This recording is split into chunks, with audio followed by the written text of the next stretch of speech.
Okay, so my name's Alan Jude, and I'm going to speak about GELIBoot, which is booting from a fully encrypted disk on FreeBSD.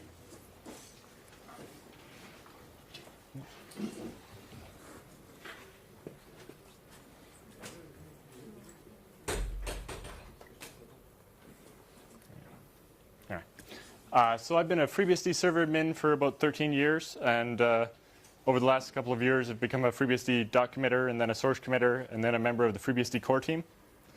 I've also co-authored 2 books, FreeBSD Mastery ZFS and FreeBSD Mastery Advanced ZFS with Michael W. Lucas. And at my day job I run a video streaming company called Scale Engine, and I host the BSD Now podcast, and until recently hosted the TechSnap podcast. So I do a lot of work with ZFS. In particular, I've helped build the ZFS bits in the FreeBSD installer so that you can more easily create a ZFS-based system.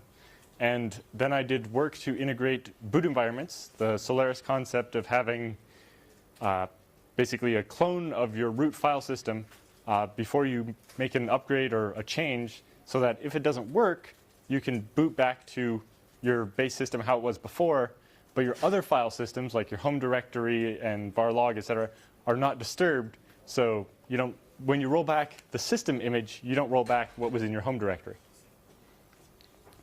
So once we had that, I integrated it into the bootloader so that at boot time you could select this alternate boot environment, because the most likely case when you would want to use a different boot environment is when the current one doesn't work.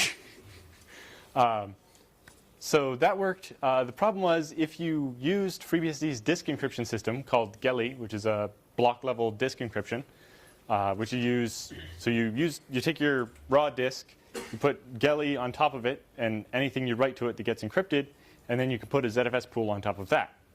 The problem with that is that ZFS boot environments depend on the kernel and the root file system being the same file system. But if you want to boot from an encrypted disk, traditionally what you've done is had a small /boot partition somewhere that had your kernel, the loader, and your modules that was not encrypted, and then the rest of your file systems are encrypted.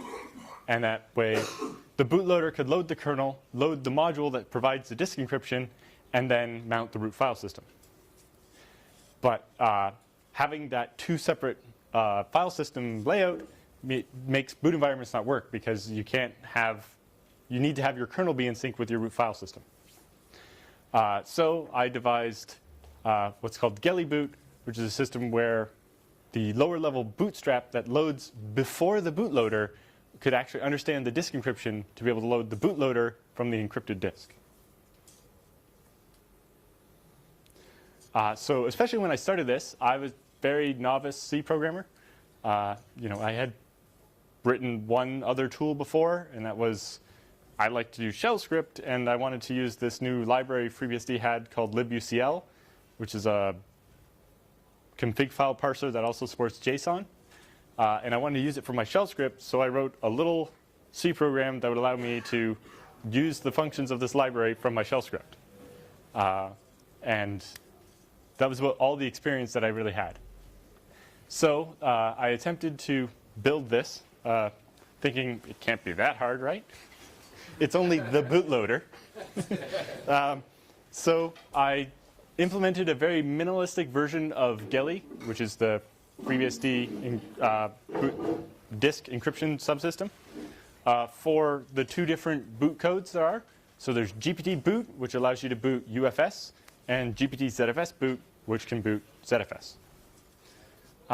So I spent a lot of time just understanding what was already happening in the existing boot code before I tried to modify it, and working with that. And I had to learn a lot about C, because I really didn't know what I was doing. And it didn't help that all the existing boot code is terrible. It's all kludge that's built up over the years, and as soon as it starts working, everybody stops wanting to play with it. It's like, it works now, nobody touch it. And then support for GPT, the more advanced partitioning layout, was kind of grafted on, and then it's like, nope, don't touch it. But so I had to navigate through quite a few obstacles, and just to figure out what was what, because there are 4 different sets of boot code, and most of the code is copy-pasted, but there are subtle differences. There are enough differences that you can't just diff the files to see what's happening, but not so few differences that you can't, a lot of the code looks the same. So to give a little background before we dig into what actually I wrote the code for, I thought we'd cover a little bit on how a computer actually boots. This is being like an i386, x86 type computer.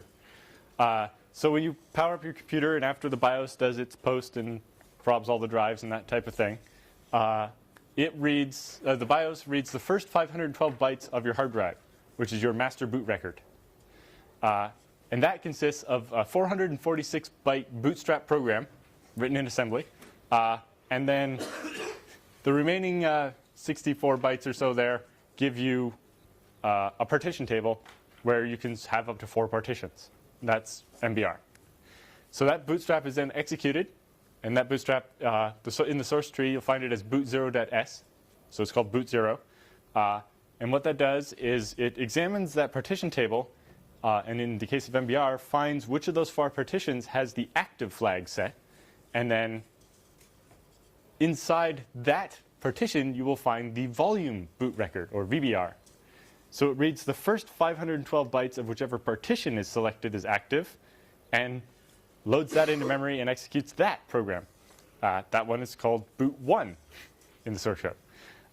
That 512-byte of assembly program then reads boot2, which in the case of UFS is the first 15 sectors of the UFS partition, which the file system just purposely doesn't ever use so that you can write the boot code in there. And what the boot2 contains is just a minimal enough bootstrap of a read-only, or actually a read-write version of UFS. So all the code you need to be able to read and write files from UFS fits in 15 512-byte sectors. Now, that's not the whole file system. It doesn't have all the features. You can't do snapshots or anything like that. But it's enough that you can say, hey, in/boot, give me the inode number for kernel, and then let me read the blocks from that inode. So once you've loaded boot2 and now have the ability to actually read a UFS file system, it loads the file /boot/loader, which brings up the beastie menu, which then, after you wait for the timeout or choose an option, then the bootloader actually reads the kernel using its UFS driver, which is more advanced, and then the system boots. So if you want to do that with ZFS, it actually turns out to be a bit evil.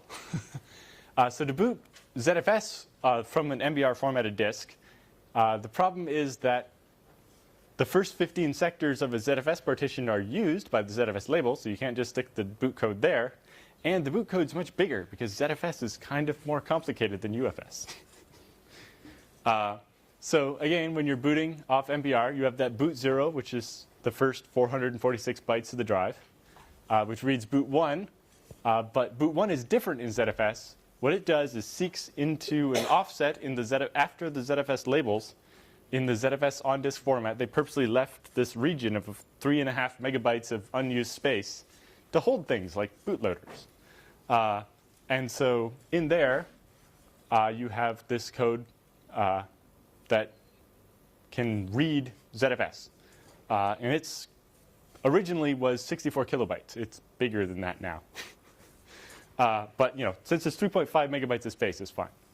But in the code, it's actually padded out to a specific size so that the boot1 assembly code can just say, copy this 64 or 128 kilobytes of data off the disk, put it in memory, and run it. So that's the ZFS boot, which is basically a boot2. And that one has enough understanding of ZFS to do read-only, so it can import the pool, understand RAID Z and mirrors and compression and all that stuff to be able to let you boot ZFS. Then what it does is it actually reads /boot/loader and calls it with an argument of the globally unique ID for that Z pool. So when the loader starts up with its more advanced understanding of ZFS, it knows which pool you actually want to boot off of. Because when it runs, it's going to find all the ZFS pools. Maybe there's only one, maybe there's a bunch, and it needs to know which one you actually booted off of. Once it reads the loader from ZFS, the loader presents the menu and then can load the kernel, and you can continue. But most of us have switched over to GPT, or grid partition tables. That biggest advantage is that you can have 128 or more partitions instead of 4, which is handy. And more importantly, you can have disks that are larger than 2 terabytes, which is kind of, pretty run-of-the-mill nowadays. But in order to make sure that Windows 98 and Windows XP don't offer to reformat the drive when they don't see a master boot record on the beginning of the drive, a GPT actually has, as the first sector, a protective MBR. So it's a fake MBR that looks like it covers the whole disk, and it just stops legacy operating systems from deciding that that disk is empty and I can just reformat it. But again, the first 446 bytes of that are a little assembly program that boots the operating system. So in the case of FreeBSD, that PMBR, instead of looking for the active partition and seeking to a certain location, instead what it does is it actually understands GPT, looks through the partition table, and finds the first partition that has the type of FreeBSD-boot, which is basically just one specific GUID that was decided to go years ago. And then it loads all that into memory, either the full size of the partition or 545 kilobytes, whichever is less. The main reason for that limitation is that in this 16-bit real mode, you can only use the first 640 kilobytes of memory. So we don't want to load more than that, or we'll run out of memory. So on a UFS-based system, this will be the GPT boot code, or in a ZFS case, that FreeBSD boot partition will contain GPT ZFS boot.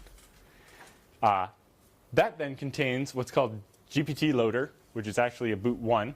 Again, that's a little 512-byte assembly program that just loads the next part. And then the boot 2 is GPT boot or GPT ZFS boot, which is, again, a little program that understands UFS or ZFS and enough to actually read the loader or the kernel off that file system and start the operating system.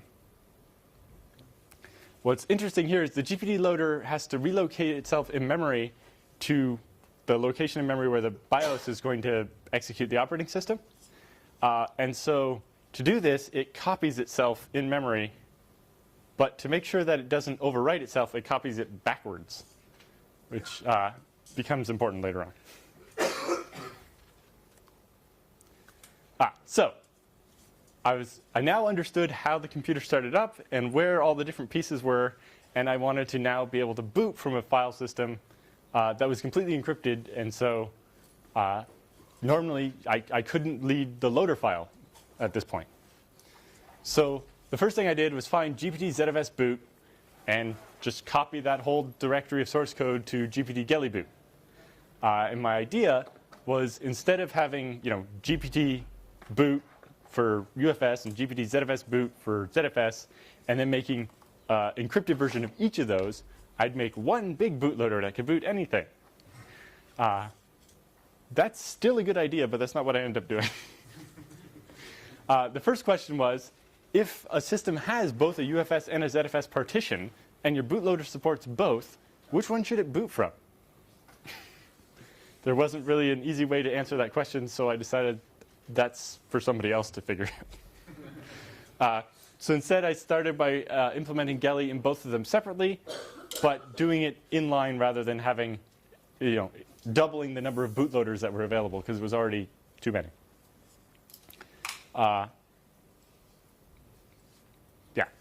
So the ZFS boot is MBR only, and it's a fixed size, so I decided not to touch that because I wouldn't be able to fit all the code in that fixed size, and I didn't know about what it would take to expand it at that time.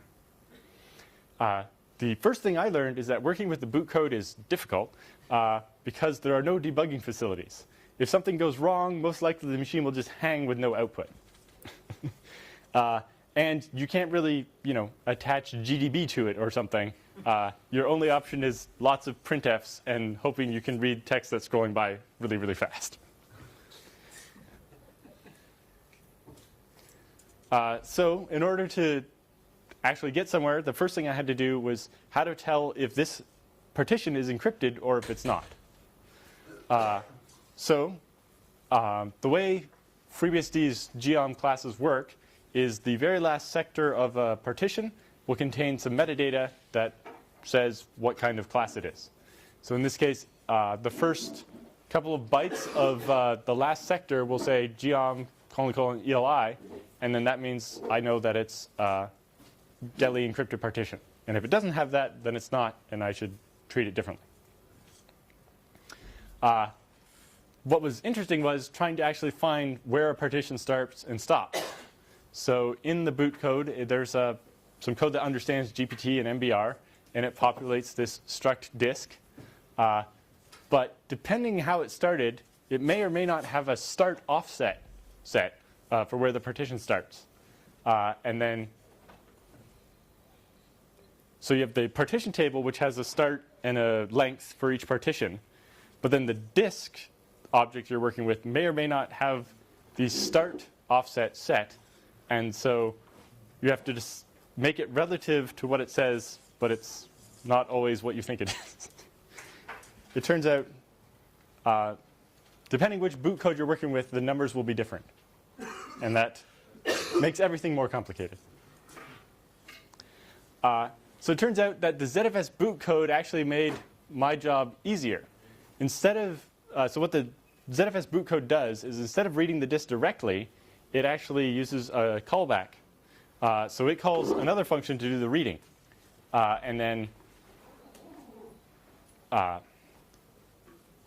So there's a function in ZFS, and it takes as a parameter the function it should call to read from the disk. So what I was able to do was just replace the regular read function with my encrypted read function that would then call the regular read, do the decryption, and then return the result to ZFS. So that's what I did to move that. And then I actually decided that I liked that approach a lot. So I changed the UFS code to basically do the same thing so that I could implement it the same in both UFS and ZFS and try to make it easier to understand. So after I figured out if a partition is encrypted or not, the next thing I need to do is actually decrypt it so I can start reading from it. So by looking at the GELI metadata, which is in the very last sector of the partition, I get the basic information I need, like what algorithm it's encrypted with, how big of a key it uses, and an encrypted copy of the master key. Once I have that, I can then try to decrypt the master key by asking the user for the passphrase. And if the user provides the correct passphrase, then an HMAC will match the signature in the GELI metadata, and I know that they entered the right password. If not, I can prompt them again and then eventually just give up on them. So at this point, the problem was I needed to have some crypto. Right? I needed to be able to decrypt that master key, and the bootloader doesn't have any crypto by default. Right? It was for UFS, the bootloader was 14 kilobytes. There wasn't any extra code in it. And when I started, the ZFS one was 47 kilobytes, and most of that was the checksum algorithms and the compression algorithms that ZFS needed to be able to read the disk. So I looked at how GELI does it, but it uses the kernel's crypto API to support offloading to crypto acceleration cards and stuff like that.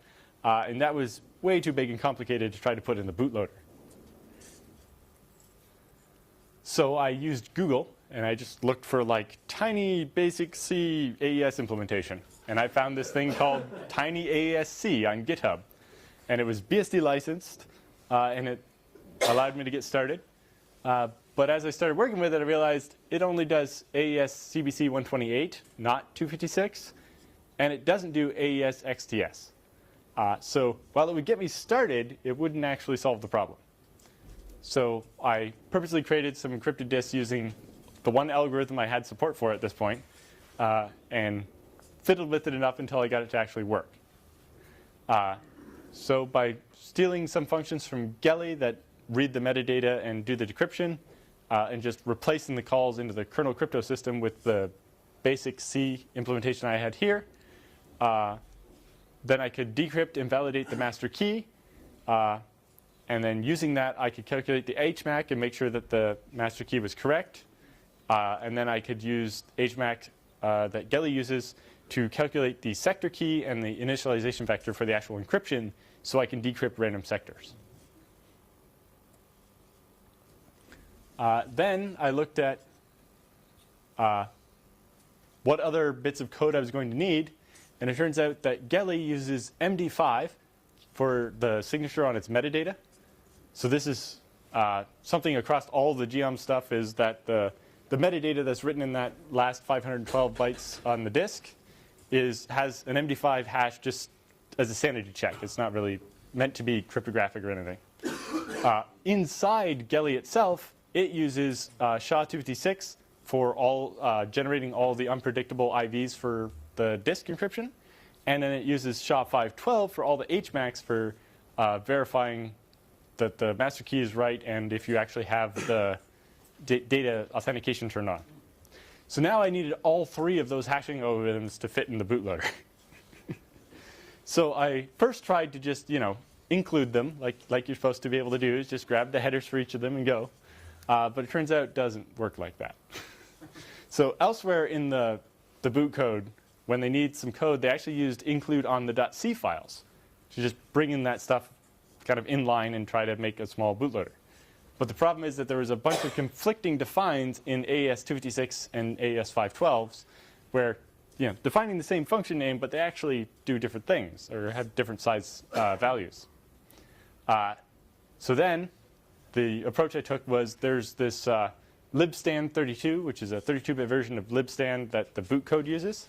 So I just hacked up the make file so it would pull in the existing library chunks of code into this library and expose all the symbols, and then I could use them from the bootloader. Eventually, I replaced this by creating my own library, libGELIBoot, that brought in all the dependencies I needed for that, instead of bloating libstan, which is also used by other things, and was causing all the binaries to grow instead of only mine.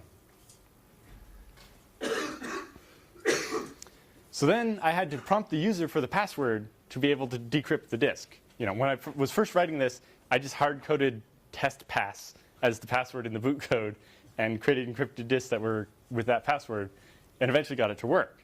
But then I needed to support, actual passphrases. So then I was like, it shouldn't be that hard to ask for a password, right? So I went into the common console code and got the getStir function, which allows you to get text from the console. And I changed it so instead of echoing back the characters you type, it would echo back a star, and it should be just all well and good. But it turns out the loader reuses some of that code, but it actually uses completely different functions to read from the console, because it has to support serial. And so I had to write a completely different implementation of the same thing.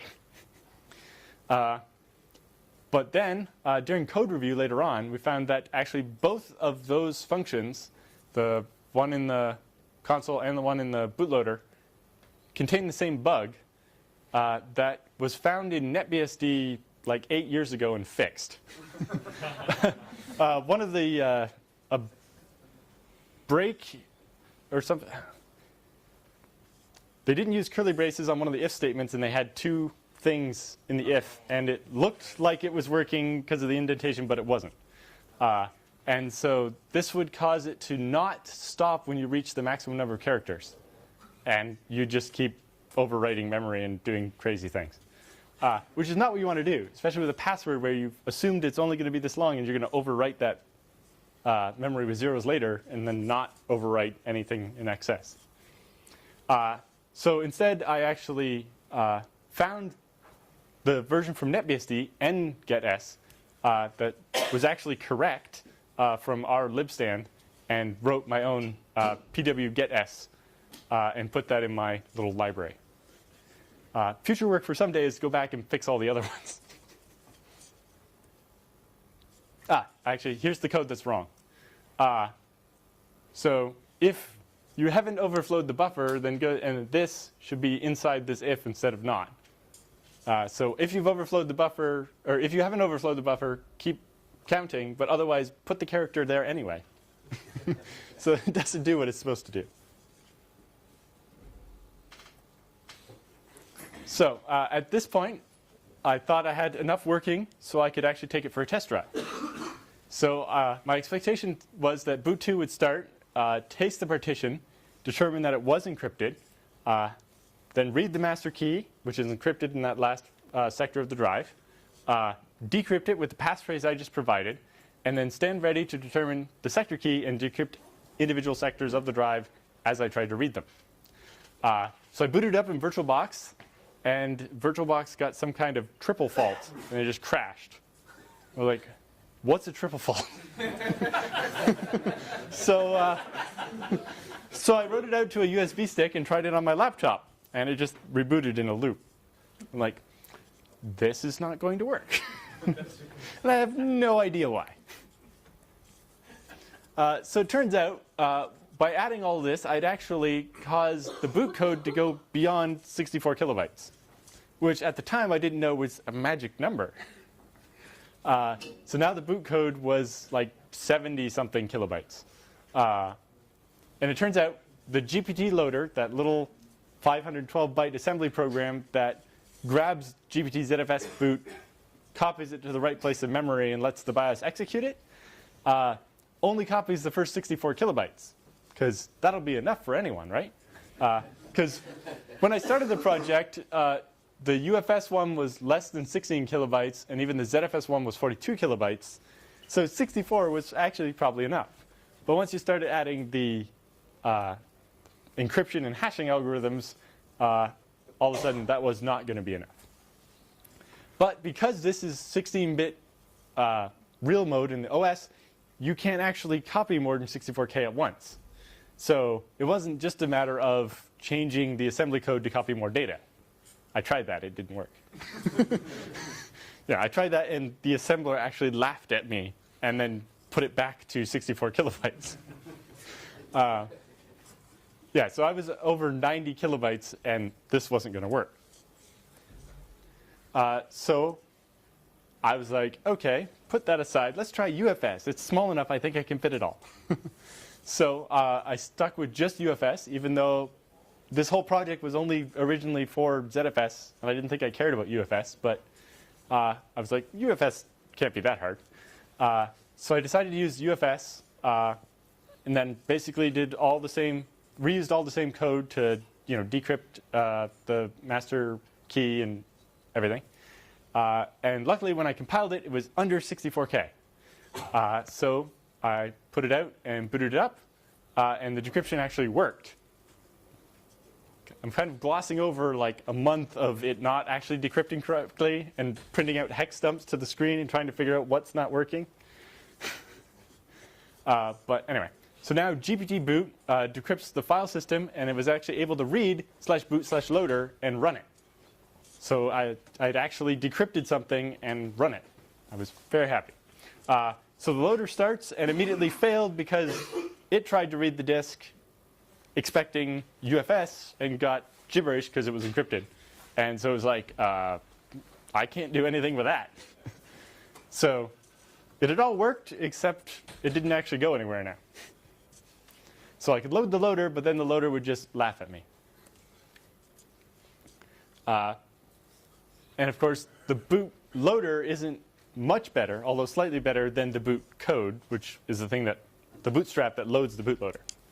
So there's no kernel, there's no libc, there's no malloc implementation, there's no panic, there's nothing you can do. There's even complications with that. When you're trying to use code that's meant for userland, it wants to include string.h. But when you're building the bootloader, you have libstand, which has its own string implementation, and you can't have both at the same time. So that complicated things. So in the boot code, the actual like UFS and ZFS implementations, there is a malloc function. It just doesn't do what you're used to it doing. So in the case of the ZFS one, there's a 3 megabyte stack variable set aside, and when you call malloc, it just increases a counter to what offset in that variable you are, giving you back a pointer to some memory you can use. But there's no free, right? So you have 3 megabytes of memory and you can allocate, but if you free, you don't get anything back.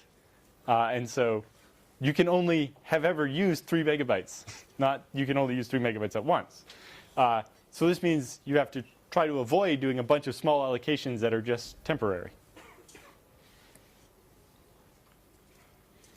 So the next step was to teach the loader how to actually speak GELI so that it could load the kernel so that the operating system could start.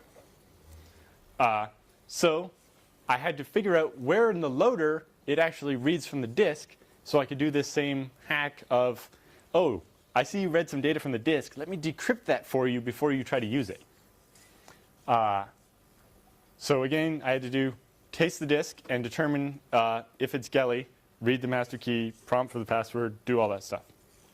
So in the loader, it has this array called file systems, and it has all these different file systems defined: UFS, ZFS, NFS, etc. So my first thought was, oh, I could just add, GELI underscore UFS as a new file system and wrap all those functions. But when I looked a little bit further, it turned out all the different file systems that actually are expected to read from disk used libi386 to actually do the BIOS calls that read from the disk. So I intercepted the data there instead because it was less work. Probably not the best place to actually put it, but it was less work.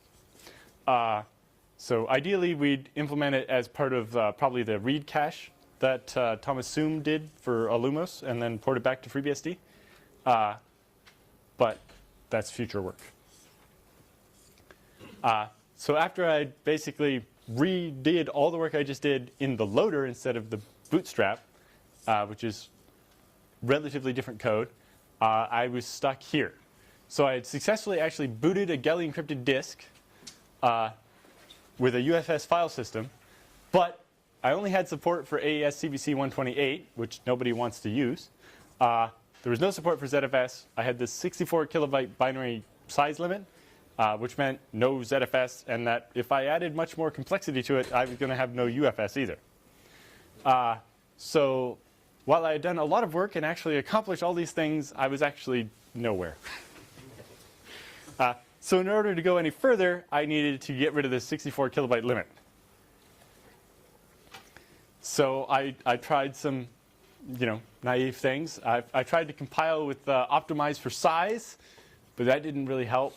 I tried optimizing it more, or switching to O2, but that just made it bigger. I tried increasing the number of blocks. So in the GPT loader assembly, it's like copy this many 512 byte blocks. It's like 80 because that's 500 or 64 kilobytes. I tried increasing it, but the assembler is like, that number's too big. Sorry, I'm putting it back to the maximum. The fact that it still compiled and put the number back to a small number instead of just failing kind of amused me. So then I reached out to various other people at the FreeBSD project to see if I could get their help. First person I asked was my documentation mentor, the person who was mentoring me for my documentation commit bit. He looked at it and thought, well, this shouldn't be too hard to convert to 64-bit, but turns out that doesn't actually work like that. Or to make it copy 2 blocks of 64K instead. But he didn't really have time to write the assembly for me, so I tried someone else. John Mark Gurney seemed receptive to the idea at first, but once he understood that it was the boot code and that it was complicated and 16-bit real mode, he quickly suggested I ask someone else. So then I asked the original author of GPT LDR, John Baldwin, and he suggested that you shouldn't make the boot code bigger. You should solve this some other way. Like having a partition that had only the loader on it rather than the entire /boot and hacking around it that way. Well, that's not too terrible. It's just a lot messier than the way I was hoping to do it. And then Peter Greehan's like, oh, yeah, sure, I can help you with that. And then he It's like, actually, here, let me teach you how to use QEMU and GDB to debug the assembly instructions as they go by. I'm like, if I knew how to do assembly, I wouldn't have asked you. And then at VBSDCon, the VeriSign conference, would have been 2015, my friend Dylan was there, so I asked him, and he started trying to write new assembly and sent me a couple of bits of code, but they didn't work. And he spent the rest of the conference with a pad of paper drawing the memory stack, trying to figure out how to do it. But after the conference was over, he had to go back to his day job and didn't have time to help me with it. Then, at EuroBSDCon 2015 in Stockholm, Sweden, we were having the Dev Summit, and at one point, Colin Percival approached me and says, I heard you're having trouble with some 16-bit assembly. I'm like, yes. He's like, that's 16-bit assembly. I know this. Turns out that was the only assembly he had ever done, but what he had done when he was in school and still remembered how to do it. So that night, he wrote up a draft patch for the assembly code and sent it to me. But it just crashed the BTX client, which is one of the little pieces of the bootloader. So his first patch didn't work. And then he sent another one, and that still didn't work. And basically, he sent me a new patch each night of the conference until it was over, but none of them worked. So we all went home, and I kind of figured I was out of luck still. But then a couple days later on IRC, Colin poked me and sent me a new patch. He's like, this one still only copies 64 kilobytes, but it does it by copying two 32 kilobyte chunks. So try this on a regular sized bootloader that we know would work and see if it works. So we tried that, and it did work. So we were moving somewhere. So then a couple days later, he sent me a later draft that copies 4 32 kilobyte chunks. And it actually worked. And now, if you ever need more, you can just increase this number. So it's future-proof.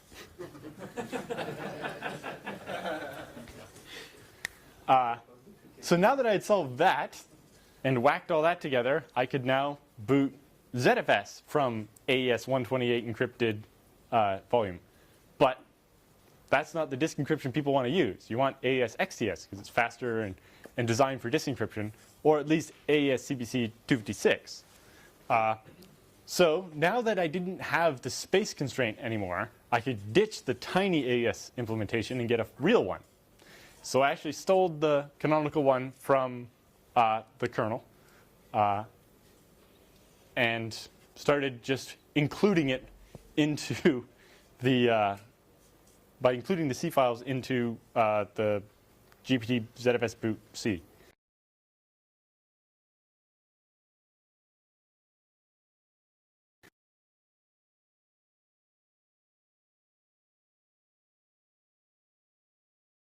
Included that obviously, and those are come from the standard here. And played with it some more, and then I needed an AES XTS implementation, which uses this code, but has all the functions that do the tweaking for the initialization vector. So I stole that from OpenCrypto, which is a framework originally created on OpenBSD, I think, that provides all the different crypto functions and offload versions of them for crypto cards and so on. The problem with that was all that code was in one giant file. Xform.c has all the crypto transforms. So it's got cast, blowfish, DES, AES, AES XTS, AES CBC, AES GCM, all the different ones. And that was kind of a lot of code that I didn't need. And the other problem was it used kernel malloc implementation, which on FreeBSD has extra fields because you define what type of memory it is you're allocating and which bucket you're allocating it from. So I made some changes to the implementation, which are basically I copy and pasted just AES XTS from OpenCrypto into a new file and used that, and modified it so it wouldn't actually malloc any memory. It would use stack variables. So once I had that, I had a working UFS and ZFS that actually did the disk encryption people might want to use.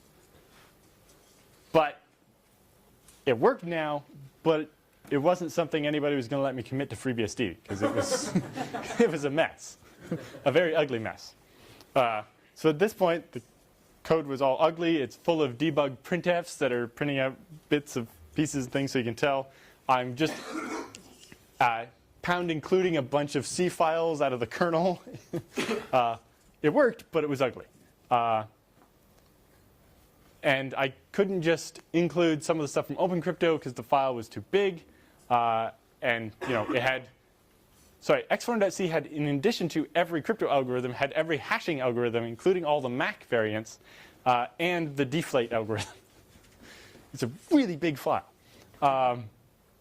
So I asked the FreeBSD security officer what I should do about this, and they said it probably makes sense to actually break up OpenCrypto into the individual components. And I'm like, they'll let me do that? So they did. So I actually used svn copy to copy xform.c to xform_ each of those different algorithms, and then deleted the excess code. I'm not sure if that was the best way to do it, but in the reviews, in the diff I created out of it, it was clear that I didn't add any new code. I had just copied and pasted that same file and deleted everything except for the bit I wanted for each file. So while it made a bigger diff to review, it showed that I didn't actually change, even accidentally, any of the implementations. So I'm not sure if it was the best way to do it for the code review, but it was, for me, the easiest way to show that I didn't accidentally break any of the crypto. Because that was what I was most worried about. So at this point, most of the Geli code had survived not being that modified. I just copy and pasted it. I hadn't had to go through and remove mallocs or anything. So I looked at just being able to use the code from the kernel by linking it into the lib-geliboot instead of copying and pasting it. There were a couple of places. The struct geli softc, I had switched to the simpler metadata struct, so I had to undo that. So the softc has, I don't know, a whole page of variables in a struct. It's everything you need for running the disk encryption in the live kernel, whereas the metadata is just what data is actually stored on the disk. In my implementation, I only needed this subset of fields, so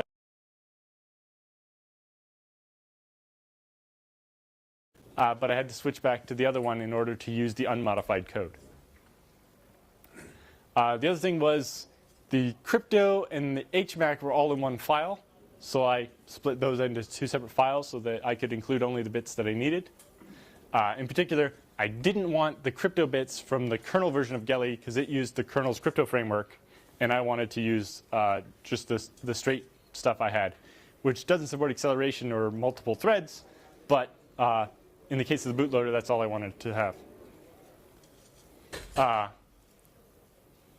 And then the other problem was that a couple of places there was kernel-only stuff, so I had to add some if-def kernels to Geli so that the code would compile in userland. So, and I had to move a couple of things around, but it was only minor stuff. So once all that was working, I tried booting off a ZFS mirror, which resulted in me having to type in the password 6 times. Once for each disk in the bootstrap, and then once for each disk in the bootloader, and then once for each disk when the kernel actually starts it before mount root. I was like, that's a lot. It's like, what if I have a RAID Z of 6 disks? That's going to take all day. So previously, Colin Percival had done some work with Devin Teskey and Chris Moore to create a system for this. So Colin originally created a password caching system in Geli so that when you decrypt the first disk, it caches the password until it's done mounting all disks, and it attempts that password on the next disk. If it's wrong, it doesn't count against your 3 attempts and it reprompts you. But if it's the right passphrase, you only have to type it in once for all your disks. So I was like, I will shamelessly steal that concept and applied it to the bootstrap and the bootloader. So now, when you boot with 2 disks or 3 disks, you only have to type the password in 3 times. But But Cullen had also worked out a way to pass the passphrase from the bootloader to the kernel. Because Chris Moore wanted to replace grub in PCBSD, and Devin Tevsky had wanted to move the prompt for your password into the bootloader, because when it's done by the kernel, late arriving USB devices could overwrite the prompt with demessage stuff, and then you don't realize that the reason your machine is just sitting there and not booting is because it's waiting for you to type in the password. So I reused that mechanism to pass the password from the loader to the kernel. So now you're down to 2 copies of the password being entered to boot. So then I actually looked at how ZFS has the answer for this. How do I pass data from the bootstrap to the bootloader? So ZFS has been doing this by passing the zpool ID number so that it knows which zpool you're trying to boot from. The way it does this, because it has to pass a couple of bits of data, is it passes a struct, and the very first member of that struct is a size, which is the size of that struct. This way, if the code is out of sync, and you have, say, a newer boot code but an older loader, or the other way around, the loader, every time before it accesses any member of the struct, it checks if the offset of that member of the struct is greater than the size. If it is, then it knows that its definition of the struct is older, and so that anything that's going to be off the end, it won't try to read. So this way, we have forwards and backwards compatibility. Right?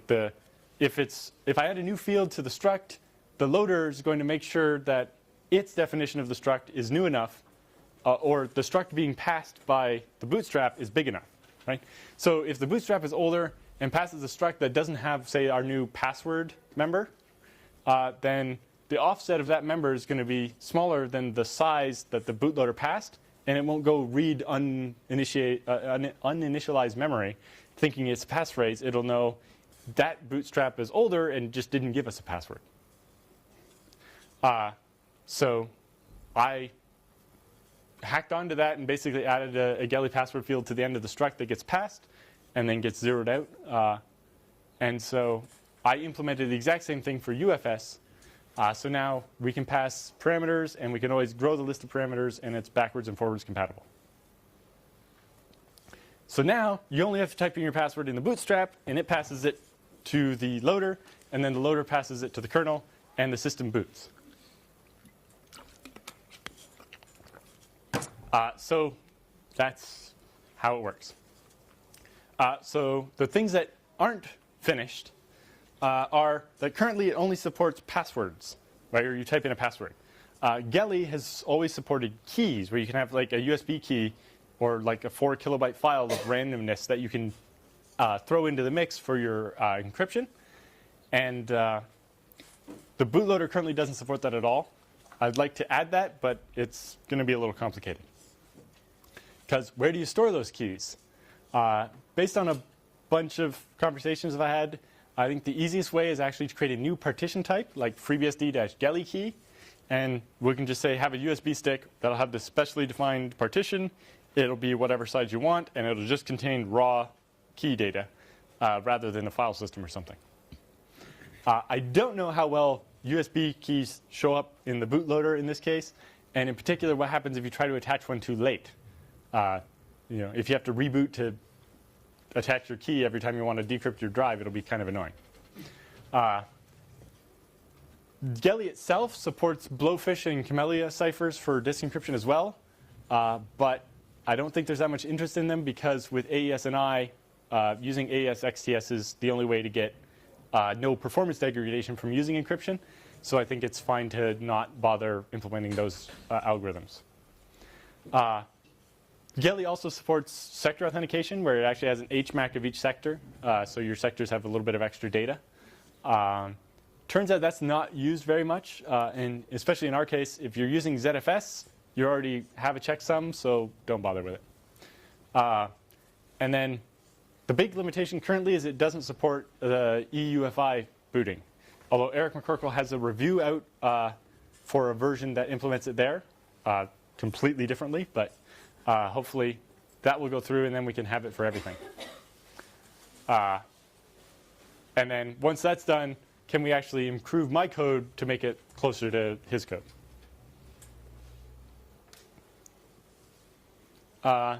Then there's a couple other things I'd like to do someday. In Geli, I'd like to consider replacing all the SHA-256 bits with SHA-512 truncated to 256 bits. Because on 64-bit AMD 64 processors anyway, a SHA-512 is about 50% faster. Now, I can't make the hash longer because all the metadata only has room for 256 bits of data. But to steal a trick from ZFS, I could use a SHA-512 and just truncate it. Then there's various other cleanups that I'd like to go, fix all those get stir bugs and so on, and get back to creating just one unified bootloader that could do UFS and ZFS instead of having to have two separate ones for that. Also, after playing with Geli so much, I realized how nice and elegant it is, and it might be cool to create a fuse or other kind of implementation for it so that you could use Geli in other operating systems. Especially, half the point of ZFS is that it's a file system that's portable and you can take it to another computer and just plug it in and it works. If you can have a Geli encrypted USB stick with ZFS on it, it'd be great to be able to mount that under Linux or a Lumos or something. And I'd love to hear your ideas of what else to do. Have you thought about suspended and resume in that entire scheme? I talked a little bit about that yesterday at the FreeBSD Dev Summit with Baptiste. It's like, suspend resume hasn't been great on FreeBSD. It works on my laptop, but not newer ones. But suspend to disk would be great. And it can't be that hard, right? It's like just force a crash dump, force a crash dump, and then have the loader just load that back into memory and turn on again, right? It'll be easy. So we have all that working very nicely. Take our code. Okay. I'll have to look at that. We've solved all of that. Because that'd be nice to have. And yes, here's the advanced ZFS book that Michael and I wrote. You can get that at zfsbook.com. Yes, and I do a podcast, bsdnow.tv, every Wednesday. We interview developers about things and talk about what's changed in FreeBSD and OpenBSD and so on. It's good. That's it.